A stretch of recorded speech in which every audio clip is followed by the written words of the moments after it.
Darwin. En VBA, il vous est possible de choisir le type d'une variable. Cela va vous permettre de contrôler quel type de données a été inséré dans cette variable. Donc pour cela, je vais ici créer une procédure que je vais nommer donc type var comme ceci. À l'intérieur de cette procédure, je vais commencer par déclarer une variable. Donc par exemple ici, je vais nommer cette variable entier et je mets son type après le mot-clé as. Donc pour une variable où vous souhaitez stocker un entier, vous avez plusieurs types disponibles. Vous avez le type assez souvent utilisé, le type integer.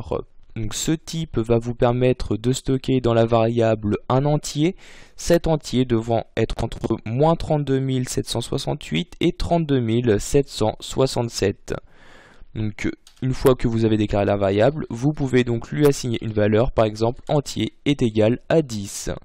Si vous souhaitez insérer dans cette variable une valeur plus grande que 32 000. Donc, vous allez donc utiliser un autre type, donc ici je vais mettre dim entier de as et il s'agit ici du type long comme ceci qui accepte des chiffres allant de moins 2 milliards jusqu'à 2 milliards, donc ce qui vous laisse beaucoup plus de possibilités. Donc de cette manière, je vais pouvoir par exemple lui attribuer une valeur beaucoup plus importante, par exemple 1 million, comme ceci. Alors que si je choisis de stocker cette valeur dans entier, cela me mettra un message d'erreur. En effet, je dépasse donc les capacités disponibles pour le type integer. Donc ces deux types stockent des entiers. En effet, si par exemple ici dans la variable entier, je stocke ici 6.55 et que je fais un message box de la valeur à l'intérieur d'entier, donc j'appuie sur F5, vous pouvez voir qu'automatiquement l'arrondi a été fait donc ici au-dessus car je suis à 0,55 près et par conséquent donc ceci m'affiche que l'entier car il s'agit d'un type correspondant à l'entier. Nous allons donc voir qu'il existe également un type qui vous permet de stocker des valeurs décimales. Je clique ici sur OK. J'insère ici donc une nouvelle déclaration, par exemple, que je vais nommer donc comme variable valeur des comme ceci. Et il s'agit donc pour les valeurs du type double comme ceci. Maintenant, si je mets ici donc à la place de entier, je vais mettre valdes est égal à 6,55 et ici je fais un message box de la valeur de valdes. J'appuie sur F5, vous pouvez bien voir que cette fois-ci, on ne renvoie plus l'arrondi à l'entier près, mais donc bien la valeur décimale, donc 6,55. Je clique maintenant sur OK pour fermer la boîte de dialogue.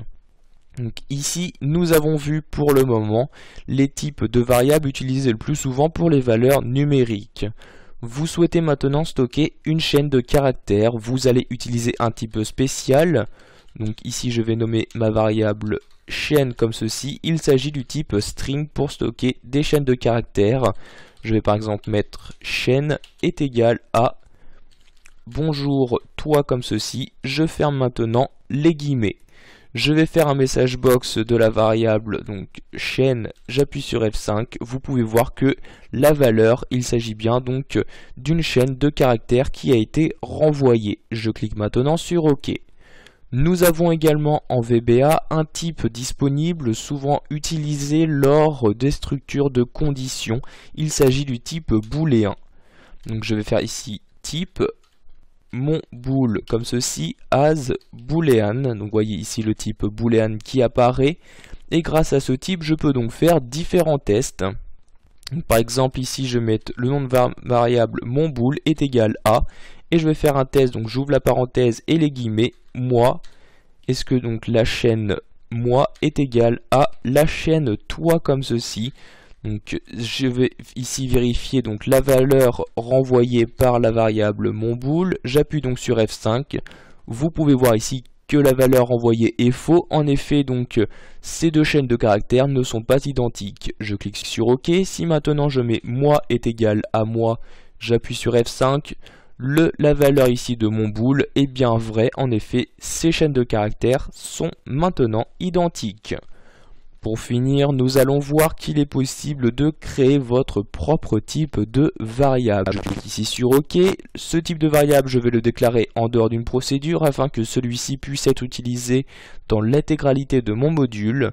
Donc vous utilisez tout d'abord le mot-clé type et vous insérez donc le nouveau type de variable que vous souhaitez créer. Par exemple, je vais créer un type de variable employé.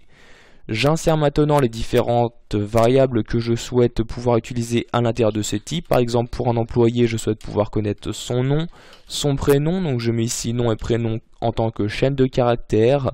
Je vais par exemple ici aussi demander son âge. Donc cette fois-ci en tant qu'entier. Donc pardon, ici je mets as integer de cette manière. Une fois que j'ai choisi donc les différentes informations que je souhaitais pouvoir insérer dans mon type de variable, je fais ici un endType pour préciser donc que je souhaite arrêter la création de mon type. Nous allons maintenant utiliser ce type que nous venons de créer. Donc je vais créer une nouvelle procédure que je vais par exemple nommer mon type comme ceci. Et à l'intérieur de cette procédure, je vais déclarer une nouvelle variable que je vais par exemple nommer employé1. Et comme type de variable, je vais tout simplement mettre le nom choisi ici, donc as employé. Donc vous voyez ici directement employé qui apparaît ici. Je double-clique donc dessus pour l'utiliser. Je vais donc maintenant pouvoir insérer des informations, donc à commencer par le nom. Pour cela, donc j'insère ma variable donc que je viens de créer employé1. Je mets un point et je choisis donc l'information que je souhaite renseigner, par exemple son nom. Je mets un égal. Donc ici il s'agit d'une chaîne de caractères, par conséquent j'insère les guillemets et je vais par exemple mettre le nom Martin comme ceci. Si maintenant je fais un message box de l'information que je viens d'insérer, donc ici je vais copier cette partie là pour aller plus vite.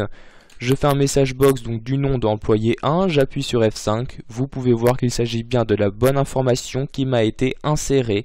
Donc comme vous pouvez le voir, pour insérer des informations dans votre nouveau type de variable, il vous suffit d'insérer la variable que vous venez de déclarer ici, et vous insérez le point, puis une des informations que vous avez choisies dans cette partie-là.